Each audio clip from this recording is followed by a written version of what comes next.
In the summer of 1871, inside a parish courthouse situated along the lower Mississippi, a young seamstress named Delphine Boissou was expected to appear on the witness stand at 7 in the morning. She never showed up. The bailiff discovered her boarding room door secured from the inside, her evening meal left untouched on the table, her shoes arranged with care beside the bed, and a single lamp still glowing with just enough oil remaining to indicate it had been lit well past midnight. What the bailiff chose not to record, and what the parish register would subsequently overlook for nearly 60 years, was that 3 other individuals who had been set to testify that same week were also gone by Friday. Additionally, the riverbank beneath the courthouse had been quietly dragged twice before the judge declared the trial adjourned without a fixed date. According to the records that do survive, she is described as 24 years old, unmarried, literate in both French and English, and in possession of a ledger that no one in authority ever admitted to having examined. That ledger, as per the sole person who claimed to have held it, contained the names of 17 men in the parish, alongside the amounts each had paid to ensure that specific things and certain people vanished. Before we proceed with the narrative of Delphine Boissou and the courthouse at Pointe Coupee, take a moment to subscribe to Forgotten Stories. Activate the bell so you won't miss what follows. And leave a comment telling me the state or city you are listening from right now. Knowing your location makes these stories feel less like solitary voices in the darkness and more like a dialogue between strangers who have mutually agreed, for a short while, not to turn away. Now lean in, because what we are about to enter is not a ghost story. It is a chronicle of what men will do when they think no one is recording anything, and what one woman did when she realized, seated by an oil lamp in a locked room, that the sole weapon remaining to her was the decision of how she would be remembered. To comprehend what happened to Delphine, you must first understand the place that consumed her. Pointe Coupee was not a large settlement, even in its prime.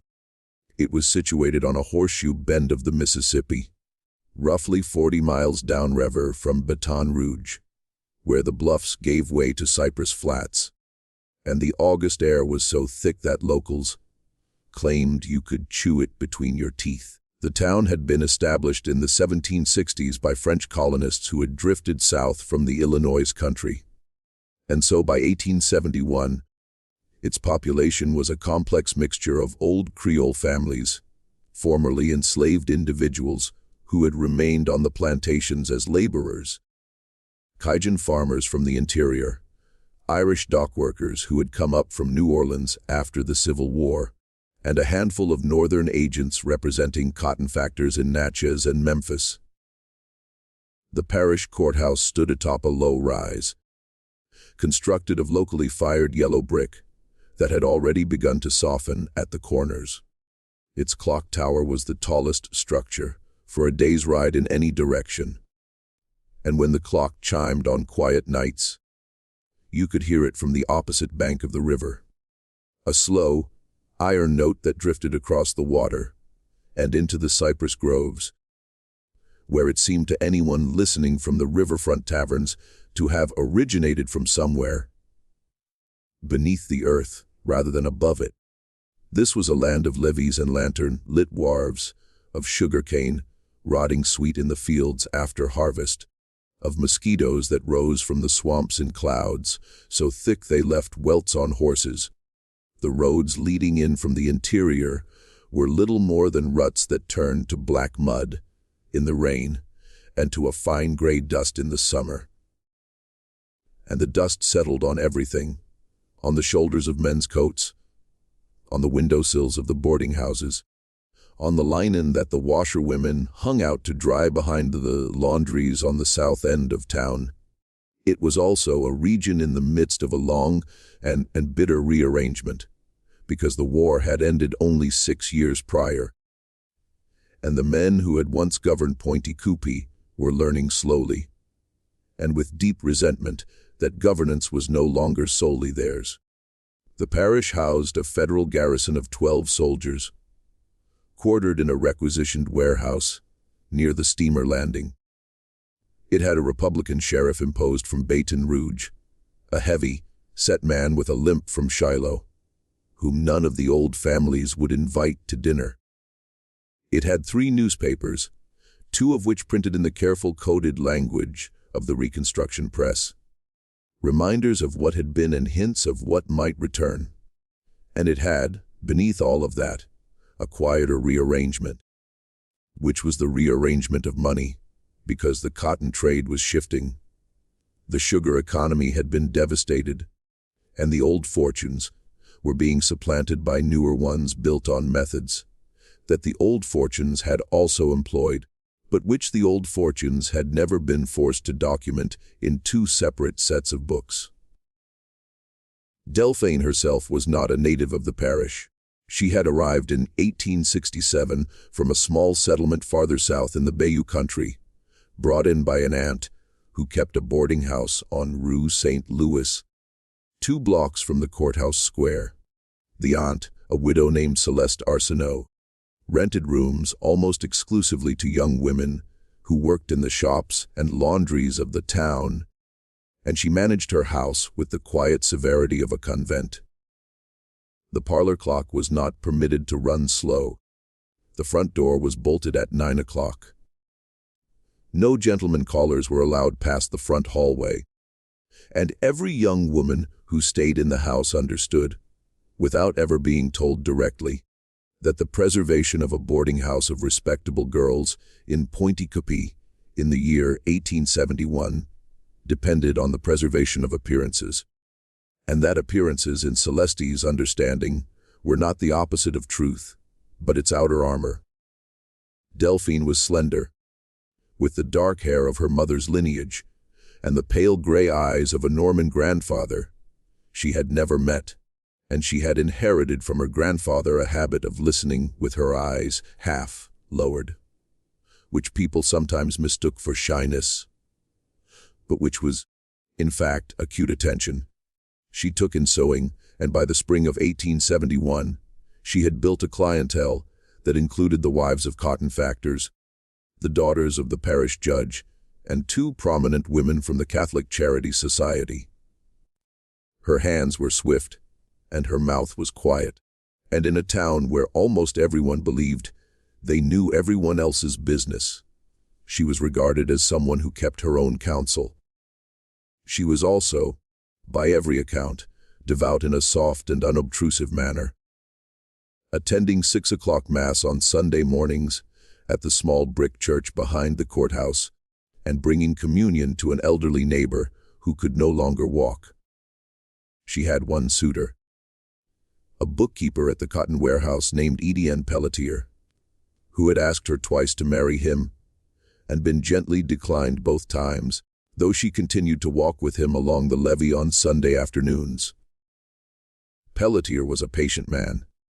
He was 26, with a soft brown beard and eyes that squinted from too many years spent over ledgers. And he had told a friend at the warehouse in the winter of 1870 that he intended to keep asking Delphine once a year for as long as it took, because he believed that a woman who said no twice was not a woman who meant never, but merely a woman who meant not yet. There is nothing else in the surviving descriptions of Delphine that would have singled her out for attention. She was, in almost every visible way, an ordinary young woman of her class and station, which was, perhaps, precisely the reason someone chose her to keep the ledger. The ledger itself did not belong to Delphine. It belonged, or had belonged, to a man named Marius Robichaux, a cotton broker of middling reputation and considerable private wealth, who had died in February of 1871 under circumstances that the parish physician listed as sudden apoplexy, and that several of the man's household servants later described privately as something closer to a violent and panicked poisoning. Robichaux had kept 2 sets of books for most of his adult life. One of them tracked his official business: bales purchased, warehousing fees, shipments to New Orleans, notes owed to the Baton Rouge banks. The other tracked a different kind of commerce, one that had begun in a small way during the war, when a number of men in the parish had discovered that displaced persons, lost property, and disputed titles created opportunities for men willing to handle certain matters without the complication of paperwork. By the time Robichaux died, the second ledger had grown to 183 pages, and according to the single witness who ever described its contents in any detail, it named 17 men in Pointe Coupee who had purchased services that ranged from the intimidation of rival witnesses to the quiet disposal of documents to the removal of persons who had become inconvenient to the business interests of the parish elite. The first ledger was found on Robichaux's desk the morning after his death. The second ledger was not. His widow, a small and frightened woman named Madeleine, found it 3 weeks later wrapped in oilcloth beneath a loose floorboard in her late husband's study. And after sitting with it for 2 nights, she brought it in a sewing basket to the boarding house of Celeste Arsenault, who was her cousin. She came at dusk in a plain black shawl, and she sat in Celeste's kitchen for nearly an hour without speaking, drinking cup after cup of coffee that had gone cold in the cup. And when at last she pushed the sewing basket across the table, she said only that she could no longer sleep with the thing in her house, and that Celeste would understand when she opened it, and that she hoped Celeste would forgive her for bringing it, because there was no one else in the parish she trusted with a secret that heavy. Celeste, by her own later account, did not open the basket until Madeleine had left. When she did, she stood for a long time at her kitchen table, holding the oilcloth package in her hands, reading the first 3 pages by the light of a single candle. Then she wrapped it up again, climbed the stairs to the top floor, and hid it in the cedar-lined linen chest at the foot of Delphine's bed, because Delphine's room was the only room in the house with a bolt on the door that worked, and because Celeste had understood, in that moment, that she was not a woman strong enough to carry the thing alone, and that the one person in her house who might be strong enough was the one person she most wished to protect. She told no one, not even Delphine, what was inside, or so Celeste later claimed. The events that brought Delphine to the witness stand began in April, when a laborer named Isaac Green was found dead at the foot of the levee. A man of perhaps 40, who had worked as a teamster for who had in the old sugar plantations, or who had, in the preceding months, begun to file claims for wage and paid since before emancipation. He had been a quiet man by all accounts, a widower, a Methodist, a father of 3 grown daughters, and he had come to the federal agent's office in Baton Rouge twice that winter carrying carefully written statements that he had dictated to a schoolteacher in exchange for a week's labor on her woodpile. The parish authorities ruled his death a drowning. They noted in the brief report filed by the deputy coroner that his pockets had been empty, that his boots had been missing, and that the back of his skull showed the kind of injury consistent, the coroner wrote, with a fall against rocks in shallow water. 2 of his co-workers, both black freedmen named Solomon Reed and Marcus Freeman, came forward within a week to say that Green had been beaten behind the cotton warehouse on the night of his death and thrown into the river afterward, and that they had seen 3 white men standing over him in the lantern light, and that one of the 3 had been the foreman of the warehouse, a man named Jonas Perrin, whose family had been named in the published obituary of Marius Robichaux as among the late broker's closest business associates. Under ordinary circumstances in the parish, such a claim would have produced no indictment and no investigation. The sheriff would have listened or not. The deputy coroner would have filed the report or amended it. Life would have resumed. But 1871 was not an ordinary year. A federal circuit judge named Horace Tremont had been appointed to oversee civil rights enforcement in the lower Mississippi districts, and Tremont was not from Louisiana. He was a Vermonter, a former Union colonel, a man in his 50s with a short gray beard and a trick knee from a musket ball at Spotsylvania, and he believed with the narrow and unshakable conviction of a New England Congregationalist that the reconstruction of the South depended on the willingness of the federal courts to convict white men for crimes they had previously committed without consequence. Tremont did not shout. He did not make speeches. He did not give interviews to the newspapers. He simply read and wrote and issued subpoenas with a steady, methodical patience that his clerks said reminded them of a man carving a channel into stone with a penknife.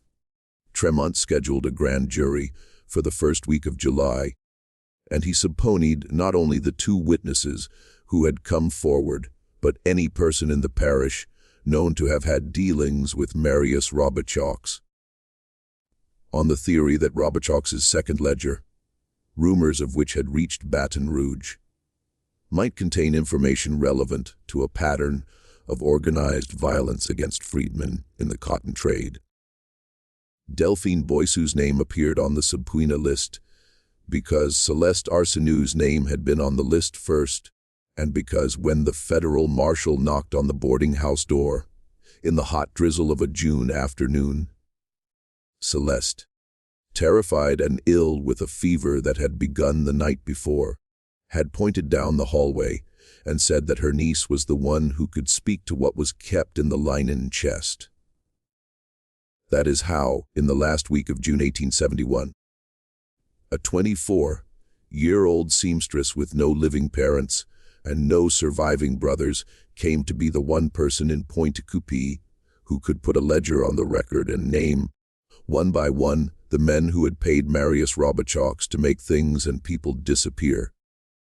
She had read it by then.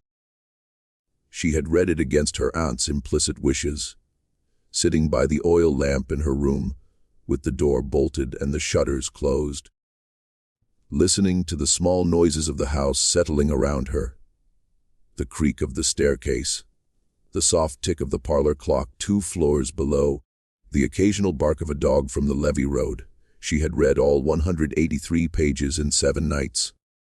On the first night, she had read only the opening pages, and she had set it down and gone to bed and lain awake until dawn. On the second night, she had read for 3 hours and had gone downstairs at midnight to make herself tea. And Celeste, who had not been sleeping either, had come to the kitchen door and had looked at her for a long moment without speaking. Neither of them had said anything. Delphine had carried her tea back upstairs. Celeste had returned to her bedroom. On the third night, Delphine had begun to keep notes in a small cloth-bound book that she kept in the bottom of her sewing basket, written in a personal shorthand that combined French abbreviations with a cipher of her own invention, that substituted letters of the alphabet by the numerical position of saints' days in the liturgical calendar. By the 5th night, she had begun to recognize patterns. By the 6th, she had begun to recognize names, and when she closed it on the 7th night, she understood, with the clarity of a person who had grown up in a country where certain lessons were taught young, that she was now the most dangerous woman in the parish, and that the only thing protecting her was the fact that most of the 17 men did not yet know she existed. She did not sleep at all that 7th night. She sat in the wooden chair, by the window with the shutters closed and the lamp guttering, and she watched the faint seam of gray that slowly grew between the slats of the shutters as the dawn came up over the river. She thought about her mother, who had died when she was 11 of the fever that came through the bayou in the autumn of 1858, who had taught her to sew by candlelight, and who had on the last night of her life held Delphine's hand and told her that the one thing no one could ever take from her was the careful attention of her own mind. She thought about her father, who had died at Shiloh, whose face she could no longer remember clearly, but whose voice she could still summon in moments of quiet. A slow, deep voice that had always spoken French at home and English only in the market. She thought about the walks along the levee with Eaton Pelletier, and about the 6 o'clock mass at the small brick church, and about the elderly neighbor to whom she brought communion. And she understood that none of those things would protect her, and that none of the men named in the ledger would hesitate, because the men named in the ledger had already demonstrated repeatedly that hesitation was not among their habits. And she understood something else, which took her by surprise. She understood that she was not afraid. She was something else, something colder and quieter than fear. And in the days that followed, she would come to recognize it as the particular stillness of a person who has made a decision before she knows she has made it. The deposition was scheduled for the morning of July the 5th. The marshal came for her at dawn in a light summer rain, the kind of rain that in Louisiana smells of cypress bark and iron. And he found the door of her room locked from the inside. Celeste unlocked it with her own key, a thin brass key that had hung on a black ribbon around her neck for as long as anyone could remember. And the two of them stood in the doorway and looked at what the room contained and did not contain. The bed had been slept in, or at least disturbed. The coverlet was pulled back at the corner. The pillow bore the shallow cup of a head that had lain there for at least an hour. The supper on the small pine table was cold, but untouched. A plate of rice and red beans, with a single piece of bread broken in half, and a pewter cup of water beside it, still full. Her shoes, the black leather walking boots she wore to Mass, were placed side by side at the foot of the bed, as though she had meant to put them on in the morning and had at some point in the night decided not to. The oil lamp on the writing desk still had a thin film of smoke on its chimney, which meant that it had burned long past the hour at which she was known to retire. Her second best dress, the green one she had pressed the afternoon before to wear to the courthouse, was hanging on the back of the door, still pressed. The sleeves smoothed, the collar sharp, a small piece of lavender tucked into the breast pocket. Her Bible was open on the dresser, face down to the Book of Judith. And on the desk, in the center of the blotter, was a single sheet of paper on which she had written in her careful schoolmistress hand the phrase, "She would not take another name," followed by 3 initials that nobody in the room recognized, and nothing else.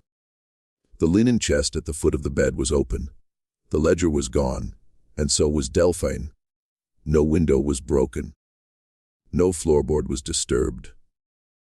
The shutters were locked from the inside with a small iron pin dropped through the latch, as was done every night before she went to bed.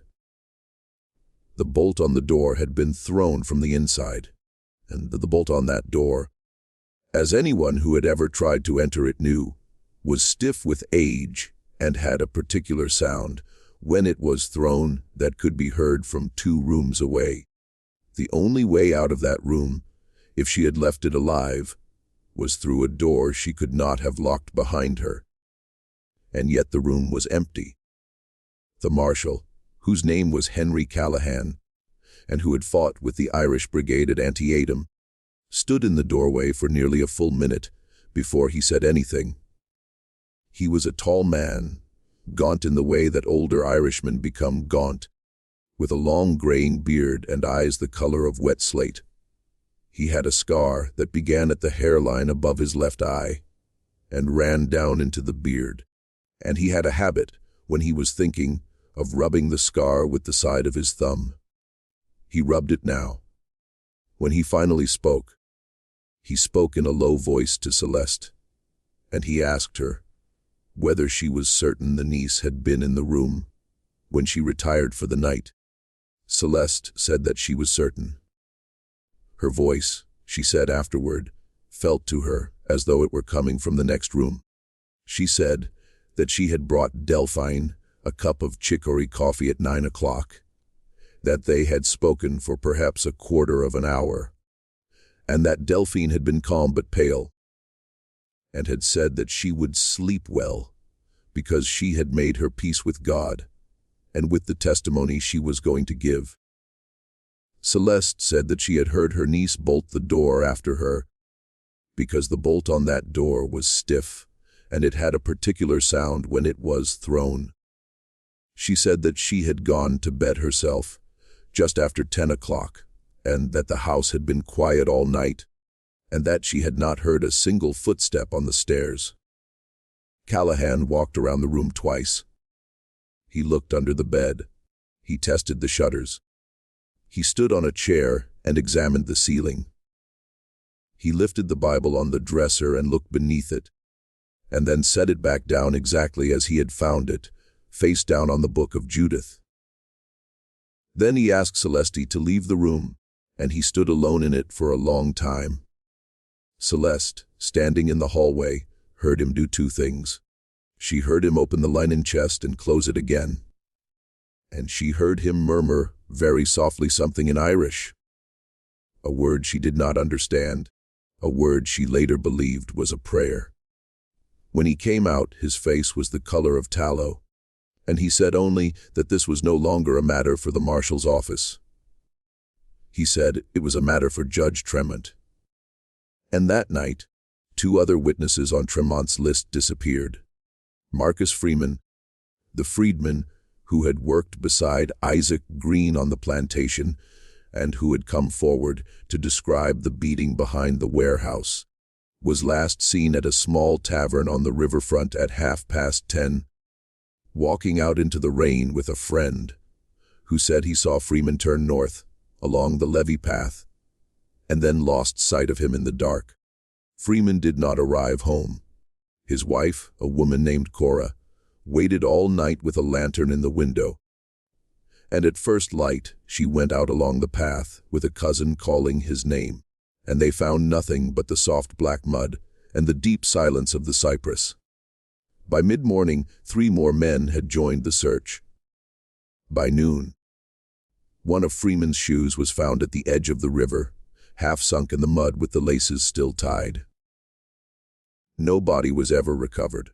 The other witness, a white shopkeeper named Edward Lacombe, who had done business with Robichaux and had been prepared to testify about certain payments recorded in the first ledger that had been intended to conceal the second, simply failed to open his store on the morning of the 6th. His clerk, a boy of 14 named Thomas, who had worked there for 2 years, found the store locked, the till untouched, and a half-drunk cup of tea on the counter behind the ribbon rack. Lacombe's hat and coat were on their hook. His horse was still in the stable. The rear door of the shop was bolted from the inside, just as Delphine's had been. And the clerk, standing in that small back room in the gray morning light, said afterward that he had the sudden and unshakable feeling that he was standing in a place where someone had been only a few minutes before, and that whoever had taken them had been careful and patient and unhurried. By Friday, Judge Tremont had lost 3 of his 4 witnesses. By Saturday, the grand jury had been dismissed. By the following Tuesday, the second ledger, which had been the reason for the entire proceeding, was officially considered by the parish authorities to have never existed at all. If this story is holding you, now is the moment to press like. It tells me you want forgotten stories, to keep digging into these records, and it pushes these stories toward other people who might actually want to hear them. Share it with someone who loves dark history. And if you have not already, subscribe and turn on the bell. There is more of Pointe Coupee to come, and I want you with me when we get to it.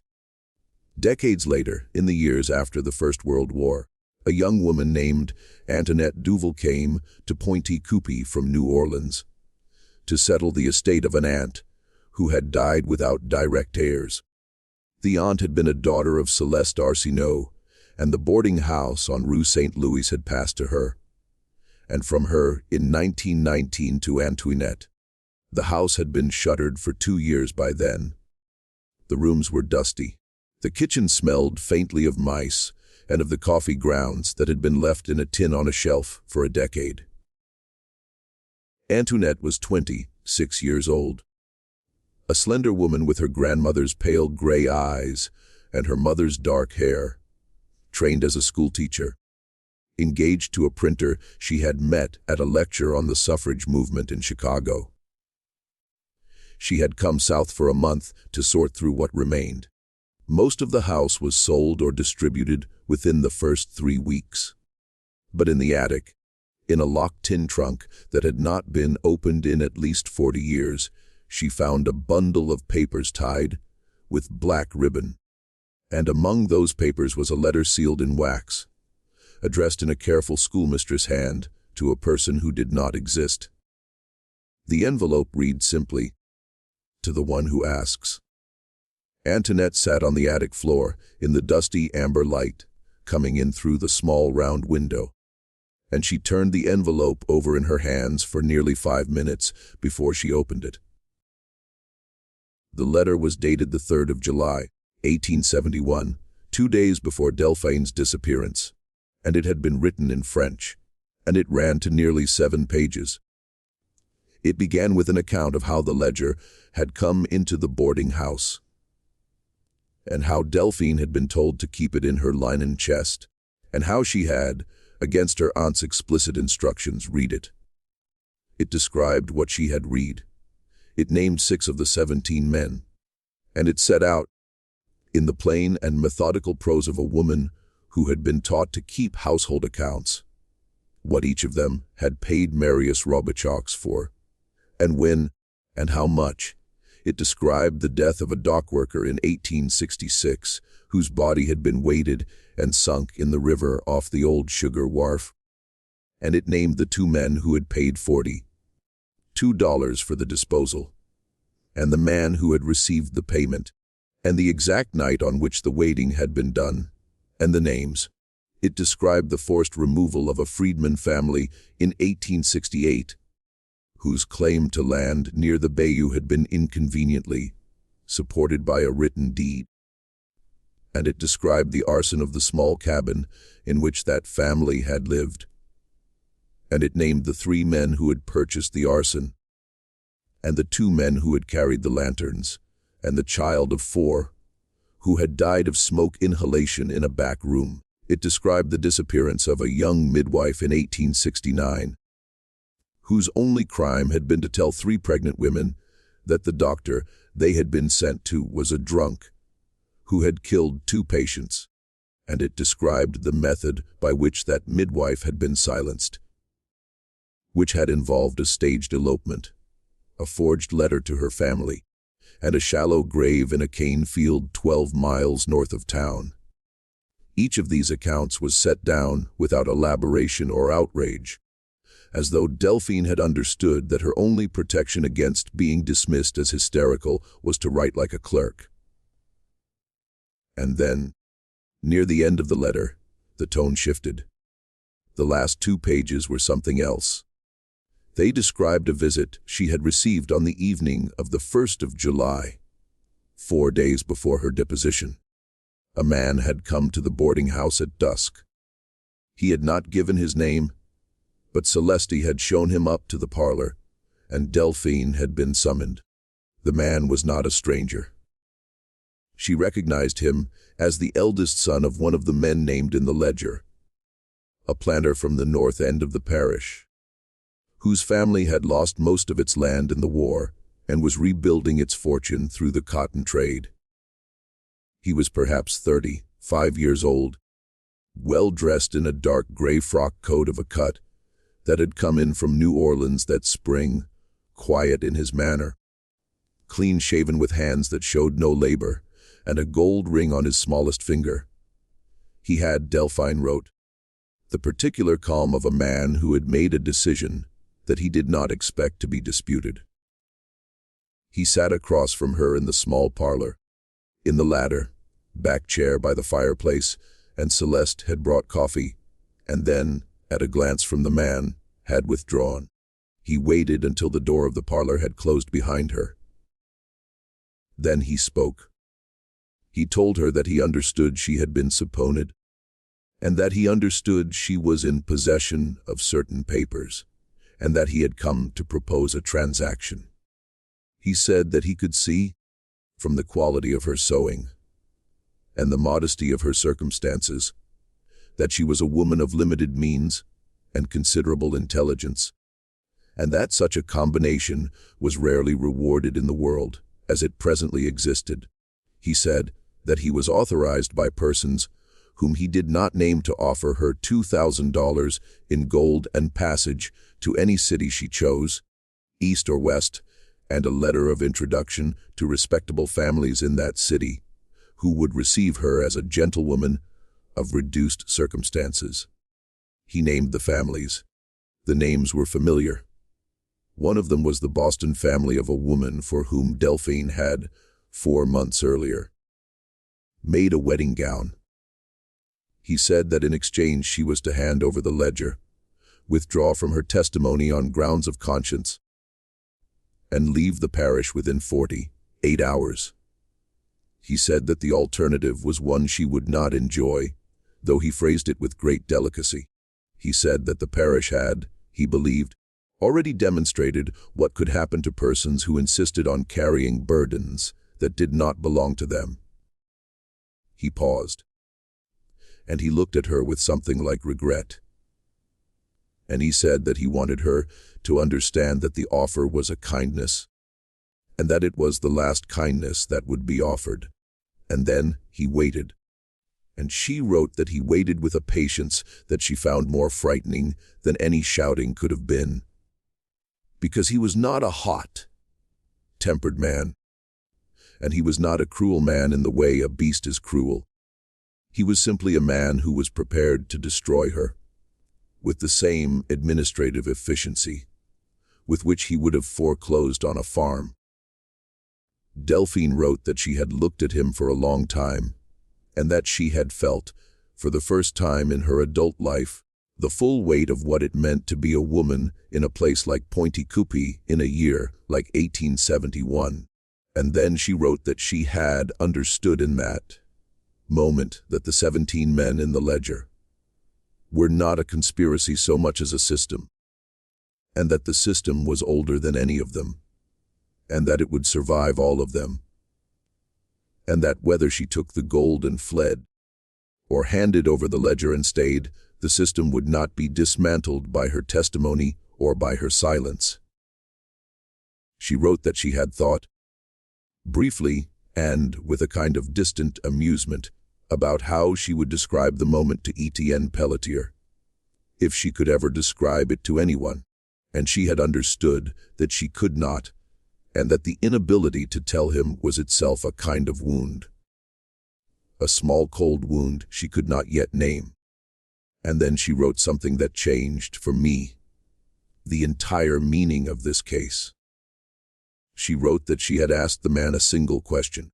She had asked him who had sent him. He had smiled very slightly, and he had said that no one had sent him.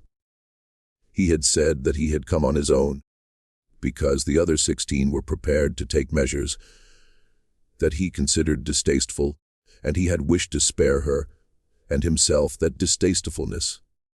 He had said that the others would come on the night of the 4th, if she had not gone by then, and that what they would do, she would not survive. And Delphine had thanked him for the warning, and she had asked him to leave. And he had left. She wrote that she had sat in the parlor alone, for nearly an hour afterward, and that she had realized, with a peculiar and almost weightless calm, that she had been given not a choice between life and death, but a choice between two different kinds of disappearance, and to take the gold was to disappear as a person who had once mattered. To stay was to disappear as a body, and to do the third thing, which was the thing she had begun to plan as she sat there alone in the parlor, while the clock in the tower struck 11, was to disappear as something else entirely. The letter ended there, with a signature and a date, and with a note that she had written it in case the worst should come to pass and someone, someday, should want to know what she had chosen and why. When Antoinette Duval read the letter in 1919, she did not immediately tell anyone. She was 26 years old, and she had grown up in New Orleans hearing rumors of a cousin who had vanished in the years after the war. But her mother had always refused to speak of it, and the rumors had never included names. Antoinette sat with the letter for 3 days. She read it a second time and a third, and on the fourth morning she walked down to the parish courthouse, carrying the letter in her handbag, and she asked to see the records of the grand jury that had been called in July of 1871. The clerk, a young man with oiled hair and a celluloid collar, told her politely that no such grand jury had ever convened. Antoinette produced a printed reference to it from a published memoir of Judge Horace Tremont, who had died in Vermont in 1903. The clerk excused himself for nearly half an hour. When he returned, he was accompanied by a man who introduced himself as the parish attorney, a thin and careful person in his 60s, whose family name Antoinette recognized with a jolt that she hoped did not show in her face.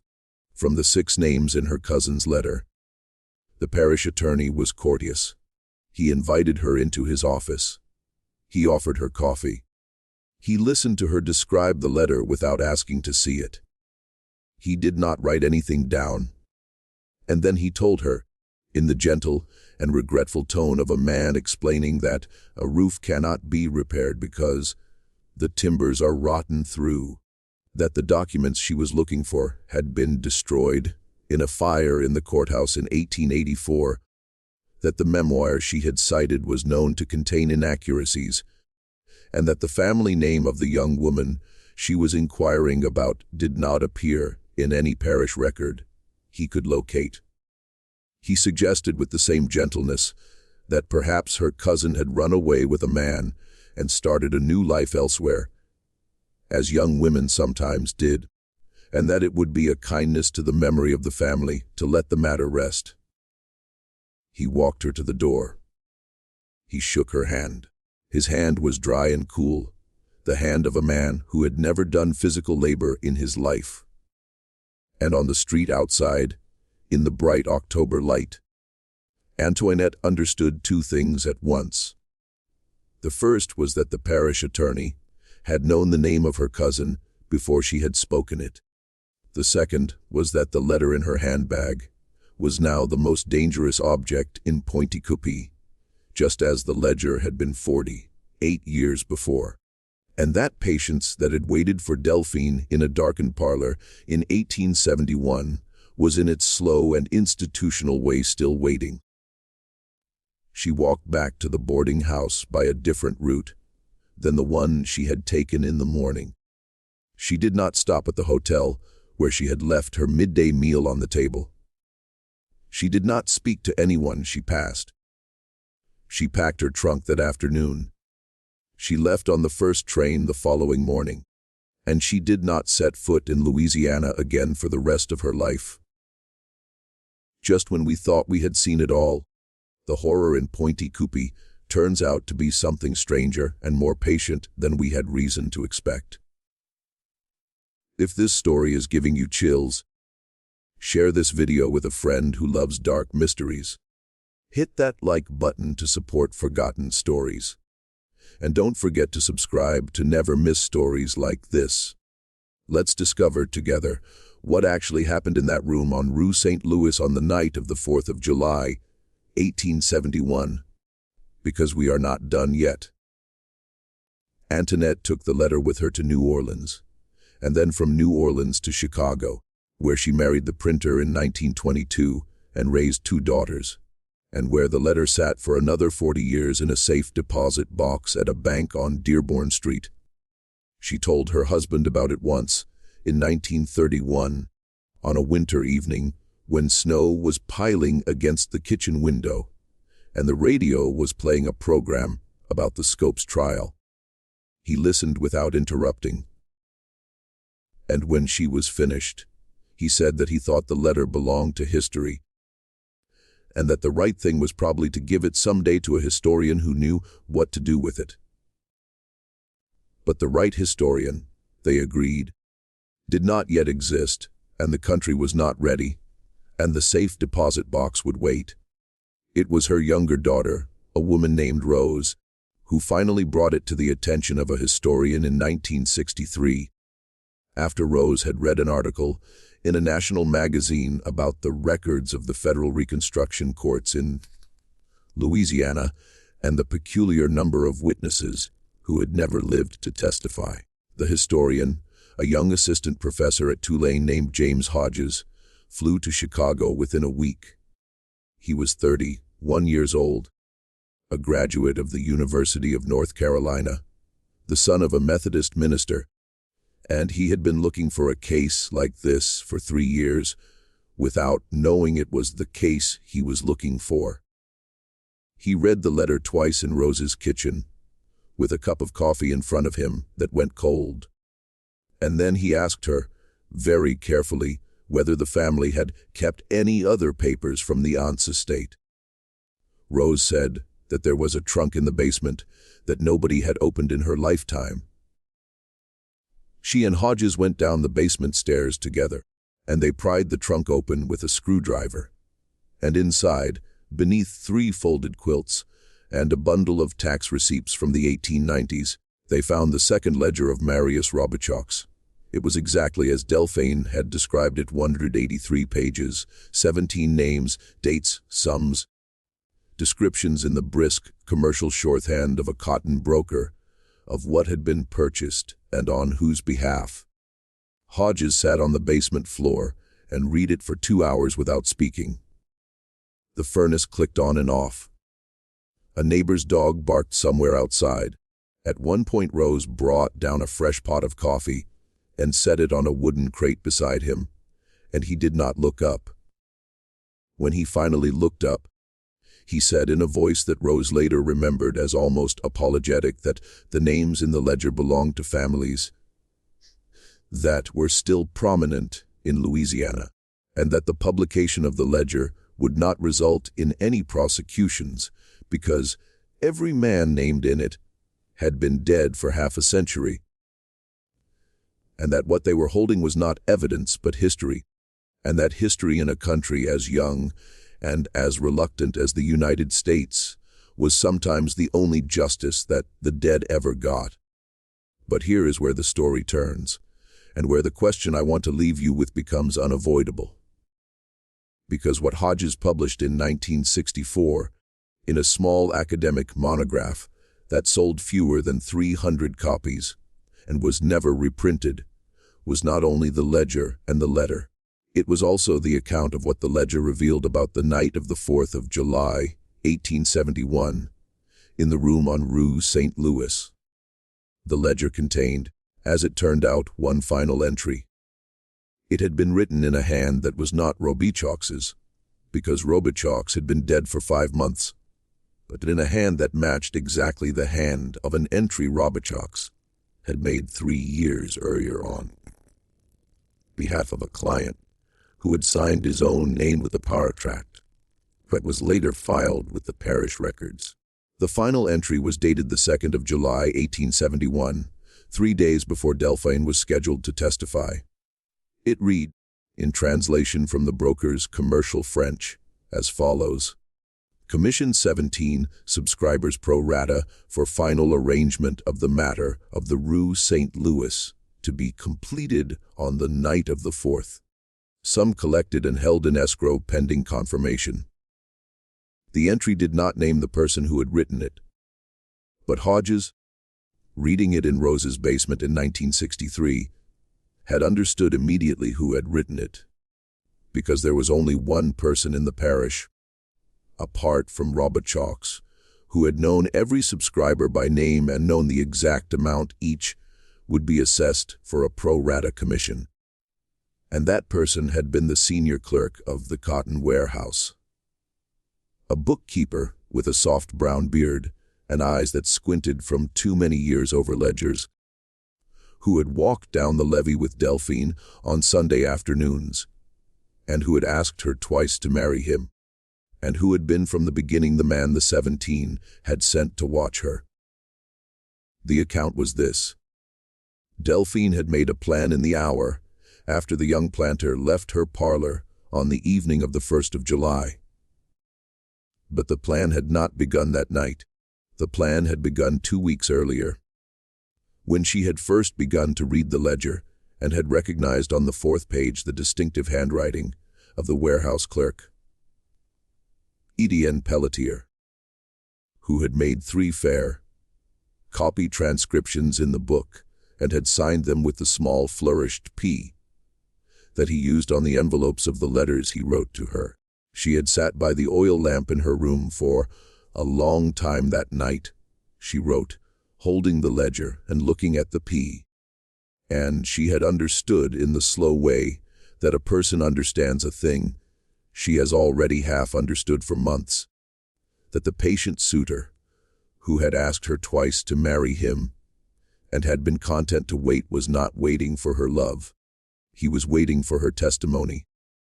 He had been placed beside her carefully and at leisure by men who had foreseen, even before Robert Chalks's death, that the ledger would one day need to be retrieved from whoever came to hold it, and that the cleanest way to retrieve it was through the hands of a trusted fiancé. She wrote that she had continued to walk with him on Sunday afternoons for 2 more weeks, because she had not been certain whether she was right, because she had wanted to be certain. She wrote that on the last Sunday, the 25th of June, she had tested him casually by asking whether he had ever done business with a certain man whose name appeared on page 60, one of the ledger for the purchase of an arson in 1868. And she had watched his face for the half-second it took him to compose it, and she had known. She wrote that afterward, walking home along the levee. She had taken his arm as she always did, and she had felt the familiar warmth of it through the cotton of his coat sleeve.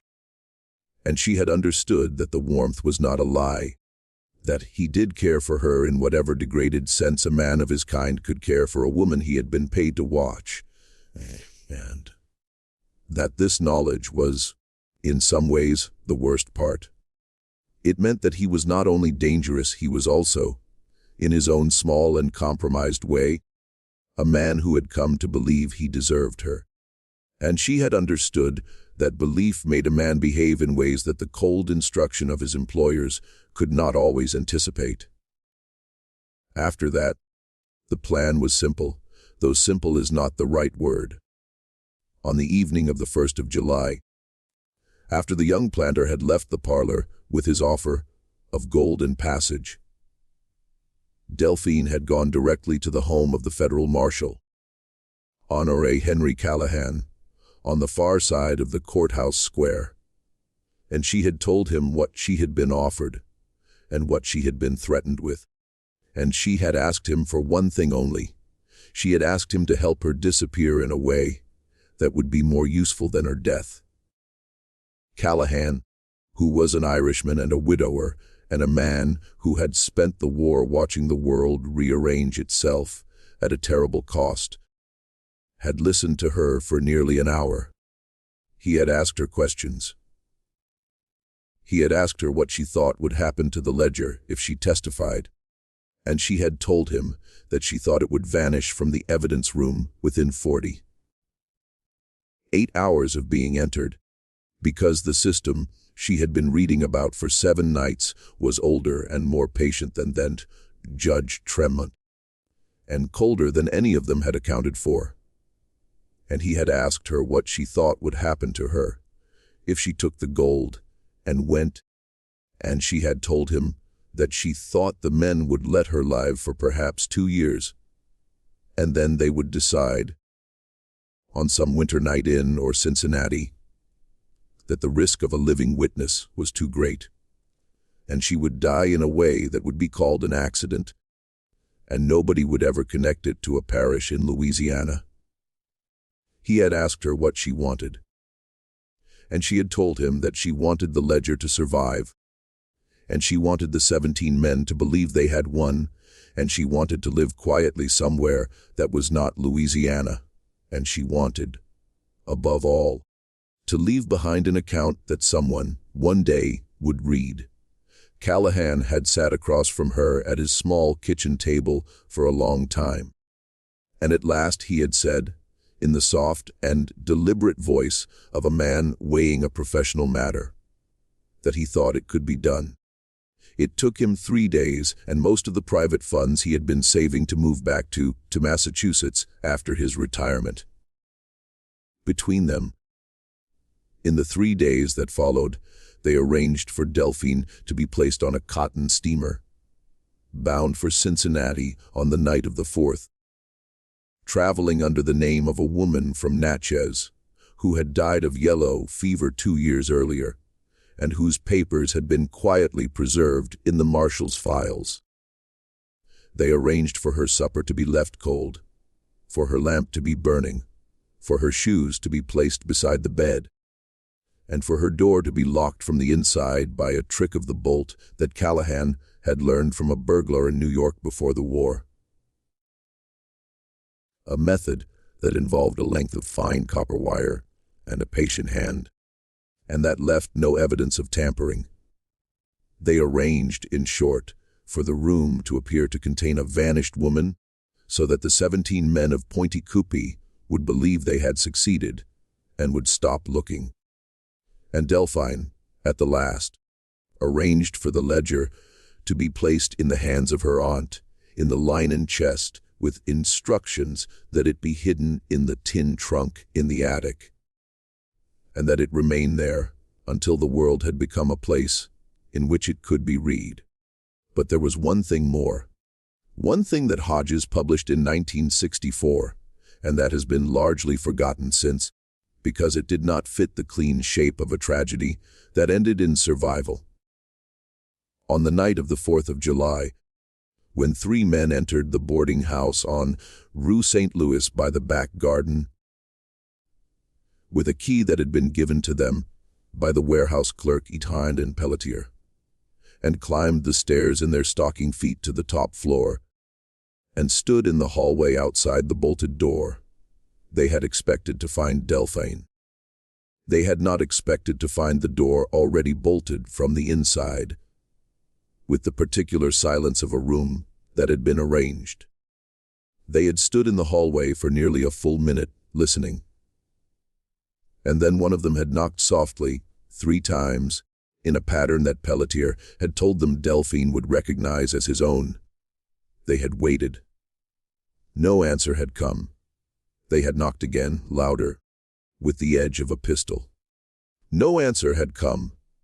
And then, Hodges wrote, they had done the thing that had been agreed upon in advance, which was to shoot the bolt off the door with a single careful pistol, shot muffled by a leather cushion, and to enter the room and to find what they found, which was a supper cold on the table and a lamp still burning, and a pair of shoes beside the bed, and a Bible open face down on the book of Judith, and a single sheet of paper on the desk on which the missing woman had written the phrase.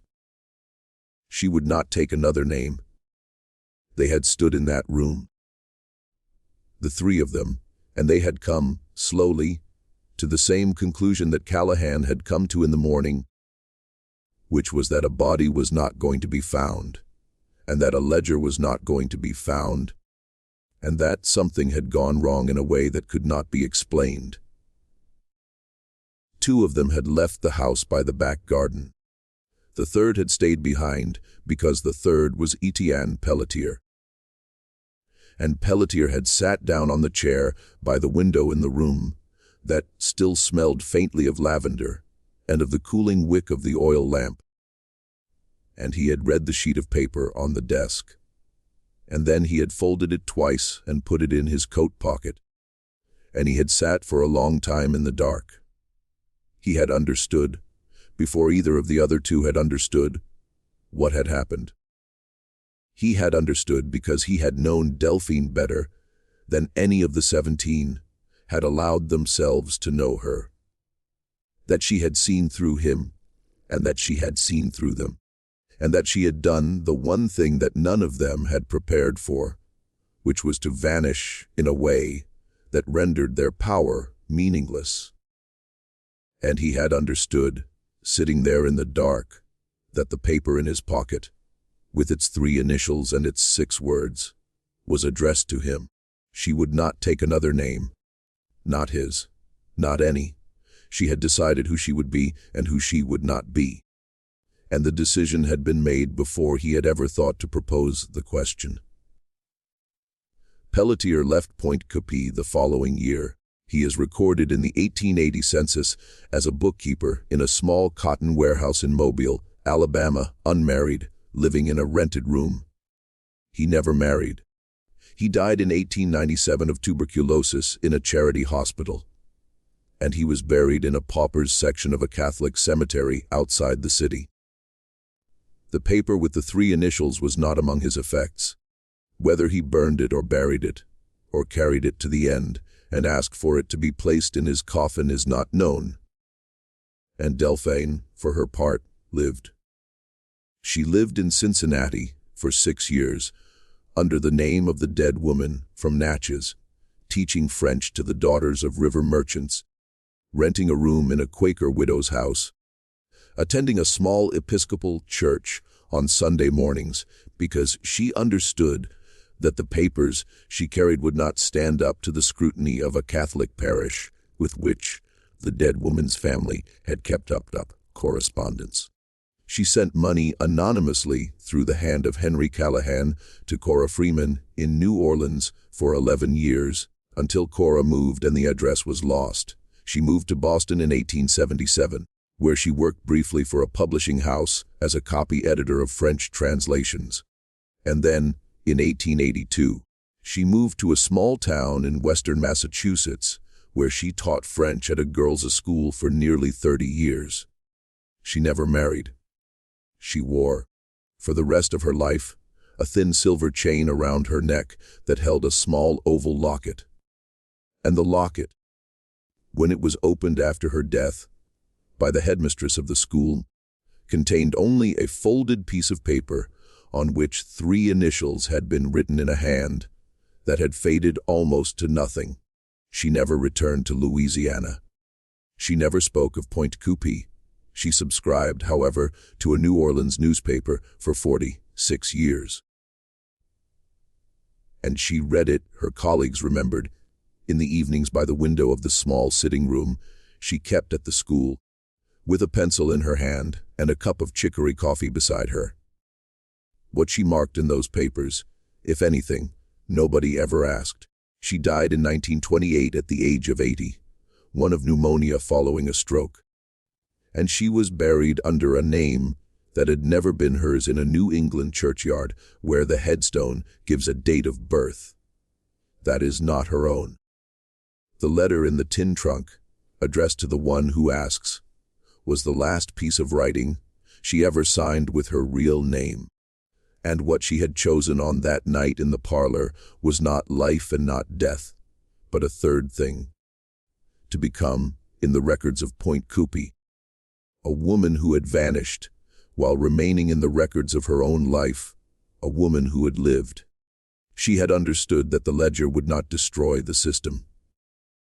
But she had also understood, with the peculiar and almost weightless clarity of that hour, that the system's greatest weapon against women like her was not violence, but erasure, and that the only revenge available to her was to survive and to leave a record that would someday be read.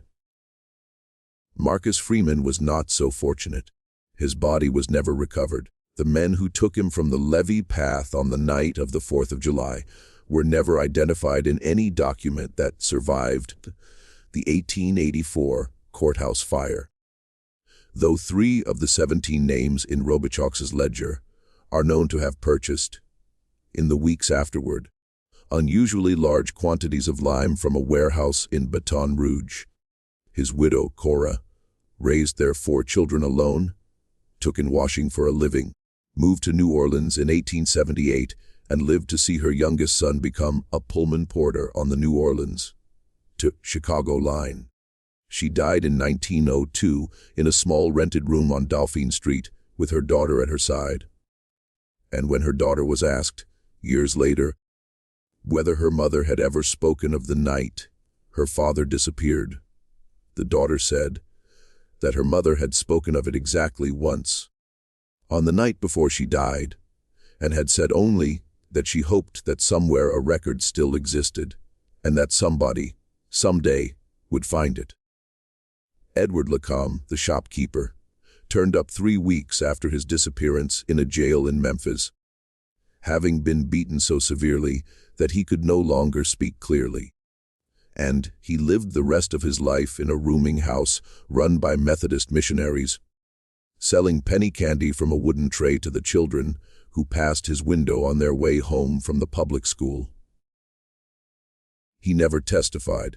He never wrote an account. He died in 1889 of a respiratory illness, and he was buried in a pauper's grave. The federal judge, Horace Tremont, was transferred to a circuit in Indiana the following year. His attempts to press for a reopening of the Pointe Coupee grand jury were quietly blocked at the department level by superiors who cited the unavailability of witnesses. He retired to Vermont in 1879, and he wrote his memoir in the last 5 years of his life, and he mentioned Pointe Coupee in 2 paragraphs that were later cited by Antoinette Duval at the parish courthouse in 1919, and denied by the parish attorney with a dry, cool hand. The young planter who had come to the boarding house at dusk with an offer of gold and passage lived until 1911, became a state senator, endowed a library, and is commemorated by a bronze plaque in the parish courthouse that calls him a man of honor and discretion. His family still lives in Pointe Coupee. The marshal, Henry Callahan, retired in 1874, moved back to Massachusetts, and died in 1891 in a small cottage near Lowell, where he is remembered in the local history society as a veteran who had spoken rarely of the war, and never at all of his years in Louisiana. Among his effects, when he died, was a locked wooden box containing letters from a woman who signed herself only with a single initial, and the box was sold at auction, and the letters have not been seen since. The ledger, published by James Hodges in 1964, sits today in a glass case in the Tulane University archives, and the letter sits beside it. And the 2 objects together are consulted perhaps 3 times a year, usually by graduate students writing dissertations on Reconstruction-era violence, who remark in their footnotes on the curious coincidence of a witness whose disappearance was so thoroughly staged that her body was never found. This mystery shows us something that the word mystery does not quite cover. It shows us that history is not only the record of what was done, but also the record of what was silenced, and that the people who understood this most clearly were not the historians who came later, but the people who lived it at the time, who stood in darkened parlors and looked across at men who offered them passage in exchange for their testimony, and who understood that the choice being put to them was a choice between being remembered wrongly and being forgotten entirely, and who found, sometimes, a third door that nobody had thought to close. It shows us that a locked room with a cold supper and a burning lamp and a pair of shoes placed neatly beside a bed is not always a scene of death. Sometimes it is a scene of authorship. Sometimes it is the moment in which a woman who has read 183 pages of a ledger decides what story the parish will tell about her and refuses the one they would have written. It shows us that the most patient man in the room is not always the most dangerous, and that the most dangerous woman in the parish is sometimes the one who has been watched so closely that her watchers have forgotten to notice what she sees. And it shows us, finally, that the system that waited in that parlor is not an artifact of a vanished century, because the patience with which it waited and the administrative efficiency with which it disposed of inconvenient people, and the long, slow silence into which it folded its victims, are things that a close and careful reader of the present will recognize, if she is honest, in the country as it stands today. What do you think of this story? Do you believe that Delphine chose the only path that could have been chosen? Or do you think there was something she might have done differently? Do you believe that Etienne Pelletier, sitting alone in that empty room with a piece of paper in his coat pocket, understood what he had lost? Or do you think men like that never understand what they have lost until long after the losing? Do you think Marcus Freeman's name should be on that plaque in the courthouse instead of the senator's? Leave your answer in the comments below, because I read them, and because these conversations are part of why Forgotten Stories exists. If this story stayed with you, share it with someone who loves the dark corners of American history. Subscribe if you have not already, and turn on the notification bell so you do not miss what comes next. There are other ledgers in other parishes, and we are only beginning to open them. I will see you in the next video.